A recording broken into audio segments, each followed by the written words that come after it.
there were no fences. We No. ran across yards. We Yeah. cut through. We did, and everything from the time I moved to San Antonio has had privacy fences. Yeah. And as soon as you put up the fences and add the heat, why go Just outside? saying. Welcome to Real Siblings, It Ain't Easy, a real estate podcast with the goal to educate, inform, and save their listeners time as they navigate the market and properties in their neighborhoods. Get ready to join real-life siblings and professional real estate advisors, Donna Reed and Eric Seemann, as they discuss how it may be simple, but it ain't always easy. Every time I think about the places I have known, I realize that times have changed. So I'll do what I can to make this house into a home. Yeah, yeah. Oh. Hi, everybody. Welcome to Real Siblings. It Ain't Easy, a real estate podcast that just ain't typical. I'm Donna, and he's Eric, and we are the Real Siblings. We are both professional realtors with Keller Williams, and just for your reference, we both got older since we recorded the last one, and I think I still look younger. Don't you think, Eric? Yeah. Anyway. Yeah.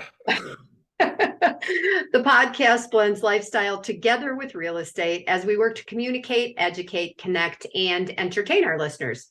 While the topics vary and our conversations do go in a lot of directions, we work to provide our listeners with insights into the industry, which we hope then better equips them for their next real estate transaction. Woohoo. And Eric, for those that are watching, we have some new pictures behind us. So why don't you tell everybody what we're going to talk about today? All right. So in episode 25, we spent time talking about HVAC or air conditioning systems and keeping cool inside in our various climates. Today, we're going to talk about keeping cool outside. And of course, the question is that even really possible in the areas where we have chosen to reside? Here in South Central Texas, June of 2023, and we still have today and tomorrow, will have set a new record for highest number of triple-digit air temperature days during the month. Wow. Than ever previously recorded. And that all happened since my birthday, June 16th. So since June 16th to the end of the month, we set a new record because essentially every single day in San Antonio since June 16th on has been 100 degrees air temperature, higher with heat indexes, which are approaching 116 degrees, I think was the highest one. So have you had humidity too, Eric? And yes, of course, we have humidity. Yeah. We get, if we get a southeastern breeze, it brings coastal moisture in. So we will average somewhere around 60 to 90%. There were a couple of days right after my birthday where we were 100% humidity when we walked the dogs at 78 degrees in the morning at 100% humidity. Wow. That whole feels like a wet blanket. Yeah. I've been watching the news because they've been saying about and it's across, and Houston's been the same. And then I've heard things about Big Bend National Park and all the things that have been happening there. We're the same way. Our first 2 weeks of June were spectacular. We were like, oh, it's still cool in the morning and it's hot at night, but it's, and then bam, like summer arrived. And Yeah. what did you say the temperature was today? So I think it's like 109. I've been trying to not go outside. Let me look at my phone. Yeah, right around there. And what's your humidity right now? I would guess Dry heat. Yeah, that dry heat, we might be at 7%. I don't know. I had somebody tell me it's more humid. I haven't checked that, but this is what it takes. It takes these super hot temperatures for us to get into the monsoon season, which then usually arrives, honestly, the end of June or early July. So sometime, hopefully in the next few weeks, we'll get some of those storms blow in, and then that, takes us up and down for a while. But, Well, and local news has to figure out a clever way to emphasize how hot it is, right? So when we're going to be 100 degrees every day for the next 7 days, low temperature, high temperature, not a whole lot of change. What do you do to create interest? So one of our local meteorologists cooked hot dogs on his dashboard the other day. For real? He took an electric probe that you would use for checking the internal temperature of meat on a barbecue grill, He got the inside of the hot dogs up to 168 degrees, sitting on his dashboard in about 20 minutes. Yeah. And They were blistering. This is when all the memes come out about living here with the dry heat, like the one I had the last time. And I saw one just a little bit ago about something in the car and people just touching the steering wheel with their thumb. And that is true. I mean, my car was so hot inside, which none of this helps us sell homes this time of year. But I did have somebody say, yeah, you just equate it to the 6 months that you might stay inside in northern Minnesota in the snow, right? You know, right. Perspective. Yeah, we deal with what we deal with. So, all right. So we're talking temperatures. A lot of restaurants here have misters, Eric. A lot of the outdoor dining, you know, or people on their patios.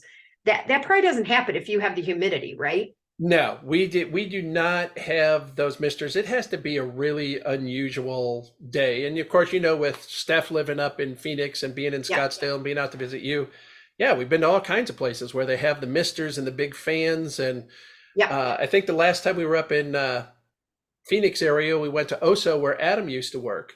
Yeah. And the back patio has artsy fans, as I'll refer to it, because it looked like giant bicycle tires. Yeah. And then they had these 48-inch fans inside there, and then the misters blowing it out. So you were, whether your beer was sweating or not, you were feeling the moisture. That's true. That's true. You were getting that mist over you, which I really like. I saw a lady move at a restaurant a couple of weeks ago. She was trying to get away from it, but it was breezy. It didn't matter where she went at her table. She was still going to get the mist on her. But for me, I'm like, just give me some moisture. And you know what? We don't even get that many patios that I can think of that have fans, maybe one or two, but not to the extent that I've ever seen out in your part of the country. Well, and the other thing is that right now, then you get, if you don't want to sit outside, because you got to really decide if you want to be outside, you know, dining. And then if you go inside, then I'm taking a sweater because I'm cold. You know, because now the temperatures, they have the inside kitchen, right? So the kitchen's hot, the workers are hot. So they have the temperature set at like 71, which feels like a refrigerator to me after being in 110. So it's kind of craziness this time of year. It is interesting. So when you've got those kind of temperatures day in and day out, asphalt, pavement, do you have people that walk their dogs in the dog booties? Oh, yeah. Oh, yeah. And like everybody, I mean, people go to bed at 8:30 so that they can get up. And if they're going to exercise, they get up at 4:30 or 5 and they do it as the sun is rising or before the sun is rising and get as much done as they can. The other thing, it's interesting you mentioned the asphalt, because I remember when we first moved here thinking the roads were going to be in great shape because we don't have salt and snow to deal with, right? Yep. Well, instead, we melt the asphalt. And you can see the turning patterns for the trucks as they come in because it gets that wave. Yeah. Yeah. It's all the exact same spot. And that just amazes me, frankly. I'm accustomed to it at this point, but it's the reason that we get holes in the road and stuff like that. So crazy. So surprising, even with all the temperatures and everything else, lots of conversations here in San Antonio about getting outside in parks and public pools have been open and things along those lines. And I'll just be honest, I never have felt like San Antonio was an outdoor city. And being here now 31 years, maybe some of that even goes back to, we talked in a previous episode in Lindsey, there were no fences. We ran across yards. We cut through. We did, and everything from the time I moved to San Antonio has had privacy fences. Yeah. And as soon as you put up the fences and add the heat, why go outside? Right. And so I just contrasted. Yeah. I guess I feel like San Antonio, as big as it is, has a lot of small regional pockets that feel very, very small, but not like if you're in Manhattan, where you've got 2 bodegas, a food store, and something else because you have no refrigerator in your apartment. Yeah. You buy everything fresh or you eat on the street. Right, right. This neighborhoods have a very distinctive vibe. Yeah. So you have that feeling of it. but it was never still a couple of families to get together on a patio. It Yeah. wasn't a, let's all go to the park. Oh, that's interesting. Yeah. It just wasn't. Whereas Austin, sitting on Town Lake with the University of Texas system and everything that goes on up in Austin, has had running paths and biking paths and paddle boats and canoes and all of that. Even as much as San Antonio's main attraction after the Alamo is the Riverwalk, you don't, it's tour boats. You don't kayak in it for exercise. You don't paddleboard in it like you do up in Austin. So there was a very different, both metro areas, but I always felt like Austin is more cosmopolitan as opposed to metropolitan, if those distinctions make any kind of sense. Yeah, yeah. So that's interesting that you say that, because then I'm looking at the picture behind you, which is a merry-go-round with your grandkids on it. What did you call it? Because it's like the ones that we grew up with. It's what we grew up with, right? In Lindsey, I called it the wheel of death. The wheel of death. Yeah. Yeah, because the older brother there in the red shirt and the coat that you can see has got little brother on, hanging on for dear life as he's running as fast as he can, trying to use centripetal force to have everybody fly off of. Yeah. And what's funny is, okay, so not looking at that picture and thinking about how those don't exist very much. Also, what's underneath it? Is it wood chips or it's wood chips? Okay. Is there anybody, when we grew up, it was grass and mud, and now there's like rubberized product and all that. What is it common to have the wood chips in the This is a pretty unusual park. So this park actually is in a fully engulfed suburb of San Antonio called Leon Valley. Okay. San Antonio, like completely like an amoeba, reached out and completely surrounded numerous suburbs. Is that where Leon Springs was with that restaurant that I really like? No, Leon Springs is different. Leon Valley. So Leon Springs hasn't been entirely surrounded yet, but Leon Valley, so it's its own park. So that's why the equipment's a little bit different. The makeup is a little bit different. San Antonio parks, no, I've never seen one of these in a San Antonio park. Interesting. Because I think it's now deemed to be too dangerous. Right. What about a slide? What about a silver metal slide? Oh, no metal slides. Everything's plastic, and most of the parks now, and they continue to go back and retrofit some of the older parks to put the canopies up over the playground equipment. And do they have sides? Do they have like tall slides? Because yeah. Tube slides. They're not like the slides we had in the Wendell C. Miller Park now in Lindsey, which was you like hang over the side of the slide, climb a series of steps, and it had the wave in it. You had one that went straight down and one that had the little bit of the wave. Yeah. But we fell off of them. We ran up them. I remember people's feet slipping and hanging upside down on the. Yeah, and everything is designed kinder, gentler, friendlier than that nowadays. Oh my gosh! So you did. I know you did some research, and I did a little bit of research about. So talk about San Antonio and what that means. When you say San Antonio, first of all, hopefully our listeners know that you don't actually live in San Antonio. You're up in the hill country. You're up in the hills. So Correct. When you talk about how many parks are in and around San Antonio, what kind of information did you come up with? So when I looked at it, and I went to the San Antonio Parks and Recreation Division, which you said, we know there was a TV show about parks and recreation. Yeah. But for as much as I don't consider San Antonio to be an outside, and growing up in a village that had one park, San Antonio has listed on their registry 233 different city parks.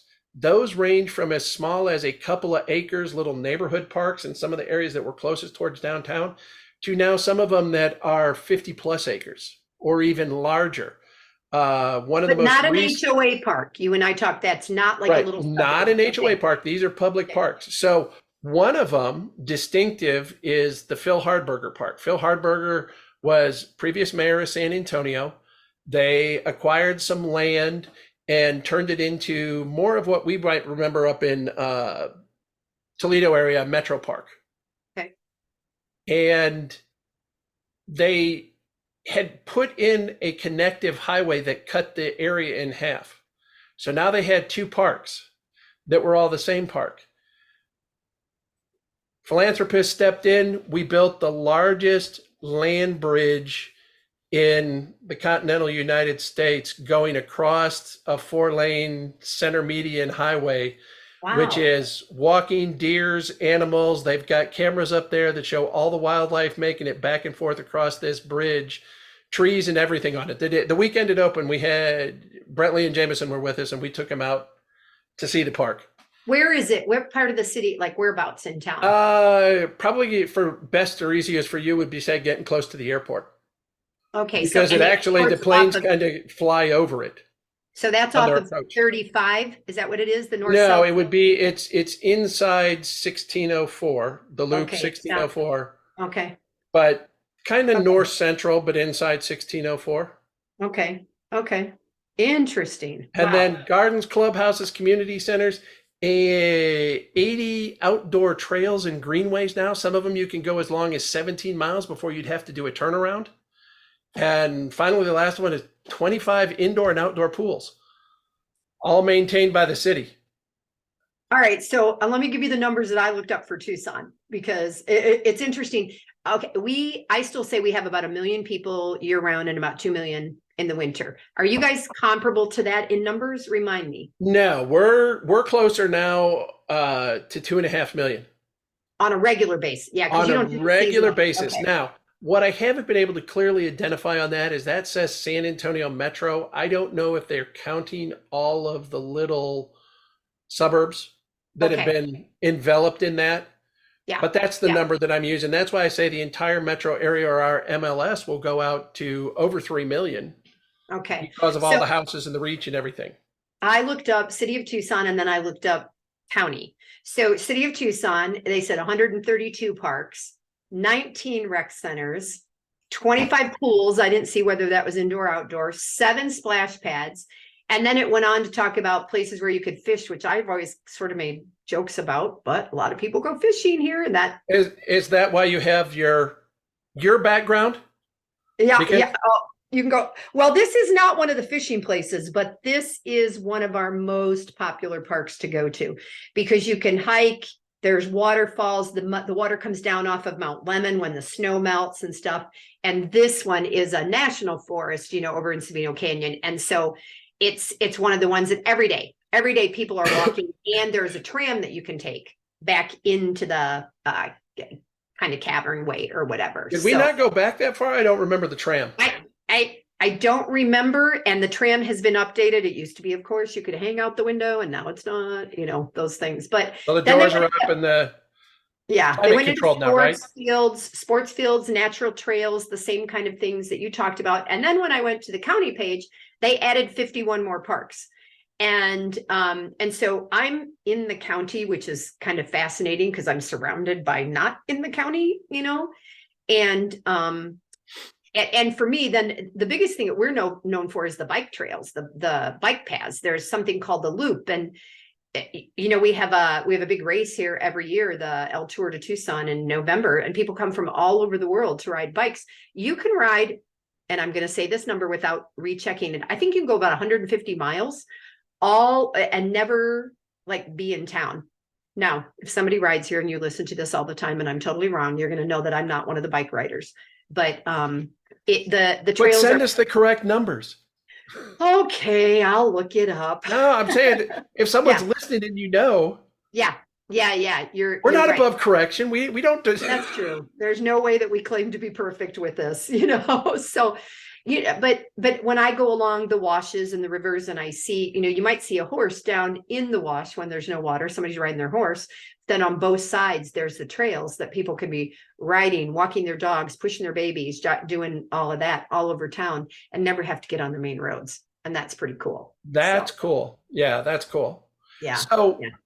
public parks, as subdivisions have developed, amenity centers, per your HOA Yep. comment a minute ago, has gone up dramatically. Yep. Yeah. It's one of the enticing factors for living in a place, right? So is it dual purpose then? What do you mean? Is it marketing or necessity? Yes. That's what I'm saying. Is it dual purpose? As the city has expanded into thus uncharted land. So I'm going to just say Gladden Farms, which is very far northwest and was farmland, cotton farms back in the day, is now totally developed and pre-planned as compared to old Tucson, where they never expected 1 million people here in town, right? So now the new places automatically have the bike trails, automatically have the parks, automatically have the pools and all of that. And the community is almost developed before the rest of the infrastructure is, before the grocery store. There is just a Fry's going into one of in Old Marana. And what's a Fry's? Fry's is a Kroger brand. Hey. It's a grocery store. And I noticed the other day that there's now there used to be just like a Circle K and one other gas station. And then the place you could get your grain and your straw and stuff like that if you were farming. And then there was a Starbucks. And now there's a Bisbee Breakfast Club, which is a great breakfast place. And there is a roundabout. And then down the street, there's still somebody making homemade Mexican food or Indian food in the morning on the side of the road. And then there's in a little trailer. In a little trailer. Yep. Right. And not even considered a food truck at that point, because it's a little tow behind trailer that they just plunk down and start. So it's a little bit of everything. And yet, I don't know whether you say, if you build it, they will come, like in that movie, or whether they came and so now they're building it. Right. The people came. So well, and here it's just they continue to develop and they continue to grow. As you got out towards, well, Marriott just sold, but there's an area in San Antonio, Premier Professional Golf Courses, TPC, the Players Club. And the Marriott resort that was out there.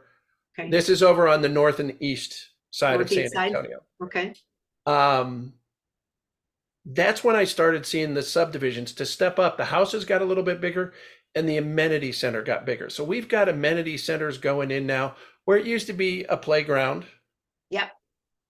And something like that, to the playground, to the splash pad, to the playground, to the pool, to the playground, the pool, the splash pad, and the lazy river. I've had some that have been like going to a full-on water park with those 3-story water tanks that collect the water and then dump them on people. They've got 2 and 3 story tube slides that take you down. They do a full-on water park that's part of the amenity center. Yeah. Well, and that adds to the HOA, to the cost to live there. But when you think about you drive all the time. You and I talk a lot when you're driving into town, and you talk about time versus distance, right? So, and Tucson's the same way. Am I going to go left when I should go right? Because even though it's further, I'm going to avoid something that's happening in this direction or that direction. So if in fact people can stay home being in an area, a community or whatever, and have all those amenities without going somewhere else, to be fair, if you want the Riverwalk and the Alamo, you got to go downtown. That's it. That's your choice. But if the rest of the items are things that you can do, I'm going to say regionally within a town, right? Right. Then that's what they're going to do. And that used to be for us predominantly the active adult communities where you can go. And if you were a woodworker, you can go build stuff in the wood shop. Because they have that as an option, but you don't have to have the garage with the saws and all the tools, So, but more and more they are doing that for a family. And you're right. It's kind of interesting, what's happening. And then they've got walking areas for your dogs. Yep. And of course, everything has to be cleaned up. Do you have little dog, big dog? Because we do have that. Yep. Yep, sure do. Go dog, go. And again, I told you almost all of our playgrounds now have some sort of canopy on them. Even the HOA ones, if they put out equipment, will have some sort of large covered canopy to help keep them from being scorching hot. And of course, we talk slides, and our slides were metal. Yeah. If you were in 108-degree day, who's going to use a metal slide? Metal slide. Yeah. You're going to get first-degree burns by sitting your child down on top of them. Yeah. Yeah. Well, when we first moved here, I know I've told you this. I don't know if I've ever said this on this podcast. My kids, we came here in July, and summer was when you were outdoors in Ohio. And they were like, what do you do here in the summer? And I see these kids playing soccer in 105 degrees. They've grown up with it. They're accustomed to it, and they drink lots of water. So you can climatize, but I've got to think, just like you said, if you're going to be an early morning exerciser, you're up early. So you're home early. Yeah. Yeah. Is there a point where this time of year out there, say 10 to 4, noon to 4, that even if you can sit outside in a mister area, you're inside because the heat is just so intense? Yeah, for the most part. I looked down at, there's a restaurant called Sace, which is down the way from my office yesterday. And I looked to see if anybody was sitting outside when I left. It's all covered and they have misters. And it was about 1:30 and I saw 2 people. And typically, other parts of the year that would be packed. We choose. And that is part of why I do love living here, because there's so much of the year where you can do it. But our office is moving across the street, Eric, and I'm ecstatic because we have a western set of stairs that go upstairs. And as a result, that metal railing, if I went over there right now, I wouldn't be able to touch the railing. Right, wouldn't be able to touch it. And so at the new place, I just walk in at ground level and it's all covered. So you speak of covers, I'm like so excited, and it's block, it's not metal. So we're still getting outside. There's ways to stay cool. Yep. Adjust your schedule. Yep. Well, throw some moisture out in your area. Yeah, throw some moisturizer on every day, all the days, all the time. Like sucks it up. And I told you I'm having a party for myself tomorrow night, and it's from 6:30 to 9 p.m. And I went up to see how low the sun would be in the sky at that point, if the Ramada would predominantly give us shade, not knowing at all who will go in a pool and who won't, but absolutely it's scheduled around the time of day when I think we might be able to tolerate it. All right, before I close this, explain that term. Is a Ramada similar to if I was in Hawaii, would it being on the lanai? Or yeah, it's just instead of a solid roof, it's wood slats, and it's one great big one. We can see there's 3 tables with like 12 people, the chairs there that can fit underneath it. And it's so if we were in Lindsey, would that be a shelter house? Yeah, the shelter house there has a full roof. Right. This doesn't have a full roof. But you don't have a full roof because why? Because we want the sun half the time. I don't know. That's well, you want the sun, but if you're out, what are the chances of planning an outdoor activity and getting rain? Oh, yeah, little or none. That's true. Compared to the shelter house. And a Ramada different than a pergola? If you put it in your backyard, would you be putting in a pergola? You might call it a pergola. A Ramada?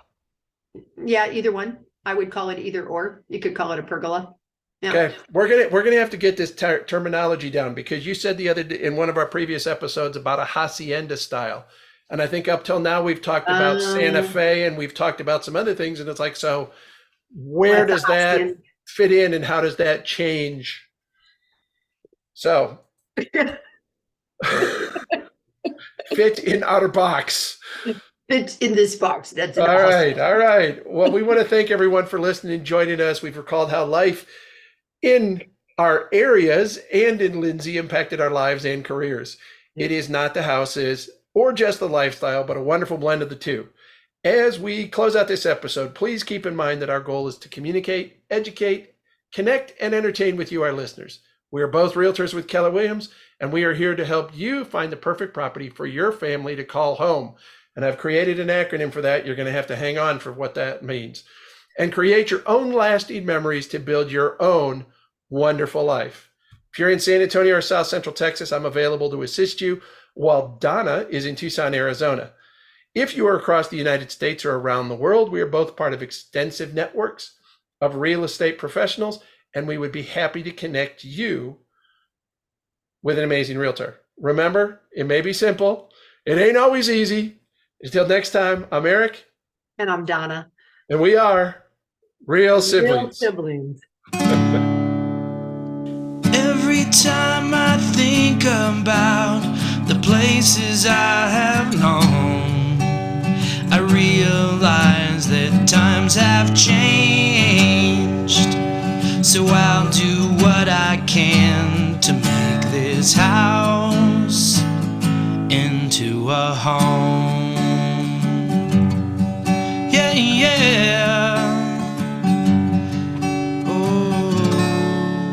Hi, I'm Annabelle, and I want to thank you for investing your valuable time in listening to Real Siblings. It Ain't Easy. I hope you found this episode informative and enjoyable. There are several ways you can support this podcast with my Grandpa Eric and Aunt Grandma. Please take the time to like, follow, and subscribe. Additionally, leave them a 5-star rating along with a review on your preferred podcast platform. The final thing I would ask is that you recommend this podcast to a friend, a family member, or an associate. Your engagement is critical to their ongoing success, and they look forward to connecting. Check out the show notes Grandpa put together with their contact information, including emails, phone numbers, and website. And remember, the Real Siblings look forward to hearing from you.